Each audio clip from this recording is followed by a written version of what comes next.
DElEd तृतीय semester के समावेशी शिक्षा के सारे आंसर्स को हम डिस्कस करेंगे। आज के एग्जाम में जो भी प्रश्न समावेशी शिक्षा से पूछे गए, ये प्रश्न 2025 के तृतीय सेमेस्टर में समावेशी शिक्षा से बहुविकल्पी प्रश्न जितने भी 15 पूछे गए उन सभी का आंसर हम बताएंगे। समझिए, सबसे पहला प्रश्न है, निर्देशन में माध्यमों का प्रयोग किया जाता है औपचारिक, अनौपचारिक, उपयुक्त दोनों। तो इसका जो करेक्ट आंसर हो जाएगा उपयुक्त दोनों हो जाएगा।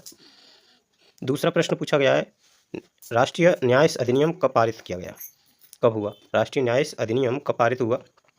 तो ये हुआ था 1999, कब पारित हुआ? 1999। अगला प्रश्न नंबर 3 है, समावेशी आवासीय संस्था पाई जाती है ऑप्शन ए अमेरिका एवं ब्रिटेन, भारत एवं पाकिस्तान, रूस एवं फ्रांस, जापान एवं चीन। तो ये पाई जाती है अमेरिका एवं ब्रिटेन में। कहाँ पर? अमेरिका एवं ब्रिटेन में। प्रश्न नंबर 4 समझिए, साइकोगैल्वेनिक स्किन रेजिस्टेंस ऑडियोमीटर का उपयोग करते हैं। अब ये समझिए कि जो सीरीज दे रखी है उनमें कहीं ना कहीं ऑप्शंस गलत दे रखे हैं, इसके आंसर गलत है, ऑप्शन तो सही है। सीरीज में आंसर दिया है उपरोक्त सभी, लेकिन करेक्ट आंसर ये नहीं होगा, बल्कि इसका जो करेक्ट आंसर होगा वो श्रवण बाधित होगा, क्योंकि ऑडियोमीटर कहीं ना कहीं रिलेट करेगा किससे?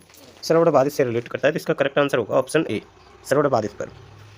प्रश्न नंबर समझिए अगला, पुनर्वास प्रशिक्षण एवं शोध राष्ट्रीय संस्थान कहाँ स्थित है? तो ये स्थित है ओडिशा में। कहाँ पर स्थित है? ओडिशा में। प्रश्न नंबर अगला समझिए, प्रश्न नंबर 6 है, डिस्ग्राफिया संबंधित है पढ़ने से संबंधित, लिखने से संबंधित अयोग्यता, ऑप्शन सी बोलने से संबंधित अयोग्यता, ऑप्शन डी चलने से संबंधित। तो ये ऑप्शन हो जाएगा बी करेक्ट एकदम, लिखने से संबंधित अयोग्यता से है ये। प्रश्न नंबर 7 है, सही दृष्टि कहलाती है। सही दृष्टि, ये प्रश्न हमने आपको बताया था आएगा ही आएगा, ये है ऑप्शन ए सही हो जाएगा, 6/6। प्रश्न नंबर 8 है, वंचित होना बाल्य जीवन के उद्दीपकों की दशाओं की न्यूनता है। ये कथन गार्डन का है। किसका? गार्डन का कथन है, ऑप्शन बी एकदम सही हो जाएगा। जिन स्टूडेंट ने बी ऑप्शन करेक्ट चुना है उनका आंसर एकदम सही। प्रतिभाशाली बालकों की इंद्रियां होती हैं अविकसित होती हैं, सामान्य होती हैं, तीव्र होती हैं। कैसी होती हैं? तीव्र होती हैं। सीधे एक ही एमसीक्यूज की क्लास थी जिसमें हमने 50 एमसीक्यूज कराए, तो उसी से लगभग 8 to 9 प्रश्न पूछ लिए गए हैं। प्रश्न अगला समझिए, संघ गणक का संबंध है अनुदेशन शिक्षण दोनों से। तो इसका करेक्ट आंसर हो जाएगा दोनों, यानी दोनों से संबंधित है। अब समझिए जो आगे प्रश्न पूछे गए हैं उनको समझते हैं। आगे प्रश्न पूछे गए हैं, दिल्ली का लाल किला किसने बनवाया था? यह किस प्रकार का प्रश्न है? तो ये स्मृति संबंधित प्रश्न है। कैसा? स्मृति संबंधित, ऑप्शन ए। जिन लोगों ने स्मृति संबंधित ऑप्शन चुना है उनका एकदम सही आंसर। समझिए अगला प्रश्न, क्रियात्मक शोध के अंतर्गत समष्टि संपूर्ण जनसंख्या के छोटे से भाग को कहते हैं, क्या बोलते हैं? न्याय दर्श। क्या बोलते हैं? न्याय दर्श।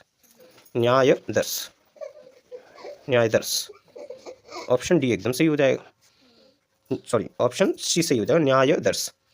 समझिए प्रश्न नंबर अगला समझिए, मूल्यांकन के कितने पक्ष होते हैं? मूल्यांकन के कितने पक्ष होते हैं ये आपको बताना है। मूल्यांकन के कुल कितने पक्ष होते हैं?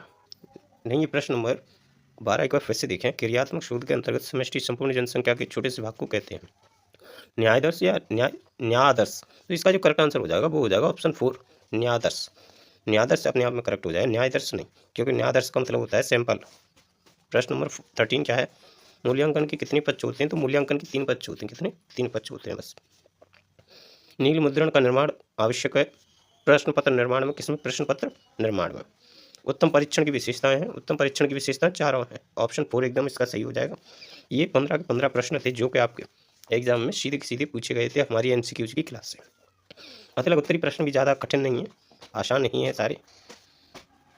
तो ये थे आपके एमसीक्यूज जो कि समावेशी शिक्षा से पूछे गए थे। अब आप अपने कैलकुलेट कीजिए कितने एमसीक्यूज आप सही करके आए हो एग्जाम में, कितने बनते हैं आप कमेंट बॉक्स में बताइए। एमसीक्यू सेक्शन से आपके कितने सही हो रहे हैं।